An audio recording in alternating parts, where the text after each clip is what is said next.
예수님도 혼자 계셨습니다. 광야에서 40일을 계시면서 사탄에게 시험을 받으시며 들짐승과 함께 계시니 천사들이 수종들더라. 마가복음 1장 13절. 사랑하는 여러분, 우리는 본질적으로 관계적인 존재입니다. 누군가와 함께 웃고 함께 나누며 살아가도록 지음받았습니다. 그럼에도 불구하고 때때로 홀로 있는 시간이 반드시 필요할 때가 있습니다. 어쩌면 여러분 중 누군가는 지금 고독을 두려워하고 혼자 있는 것을 낯설어 할지도 모르겠습니다.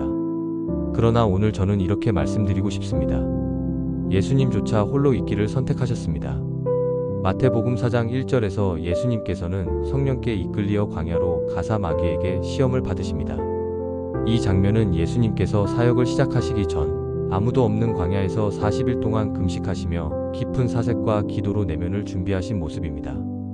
바로 그 홀로 있는 시간 속에서 예수님은 중요한 영적 원칙들을 세우셨습니다. 마귀는 주님의 외로움과 육체적 약함을 틈타 3가지 시험을 합니다.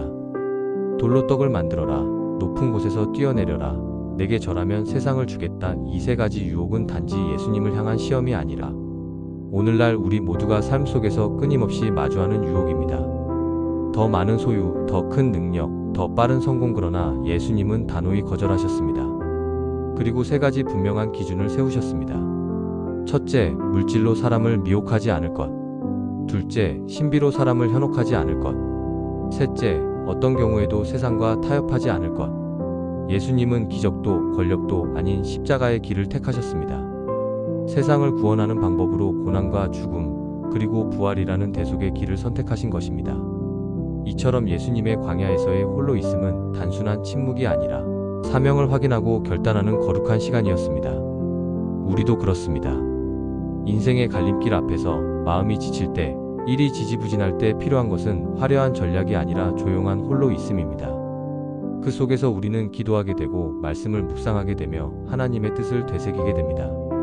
그렇게 혼자 있는 시간을 통해 우리는 다시금 결단하게 됩니다. 요즘 사람들은 너무 바쁩니다. 조용히 있는 걸 어려워하고 오히려 혼자 있는 것을 실패처럼 느끼기도 합니다. 하지만 예수님은 새벽마다 산에 오르셔서 혼자 기도하셨습니다. 만약 지금 삶이 엉키고 있다면 그 이유는 어쩌면 홀로 하나님 앞에 나아가는 시간을 잃어버렸기 때문일 수 있습니다. 혼자 있는 시간은 고립이 아니라 하나님께 더 가까이 가는 시간입니다. 그 시간이야말로 내 안의 깊은 소리를 듣고 하나님께서 하시는 말씀에 귀를 기울이는 시간이 됩니다. 예수님은 그렇게 사명을 확증하셨고 우리는 그분을 따라갑니다. 홀로 있는 시간을 두려워하지 마십시오. 그 시간은 하나님께서 일하시는 시간입니다. 혼자 있을 때 더욱 하나님께 붙들리는 삶, 바로 그 삶이 진짜 신앙이고 그때 비로소 우리의 믿음이 깊어지고 단단해질 줄 믿습니다.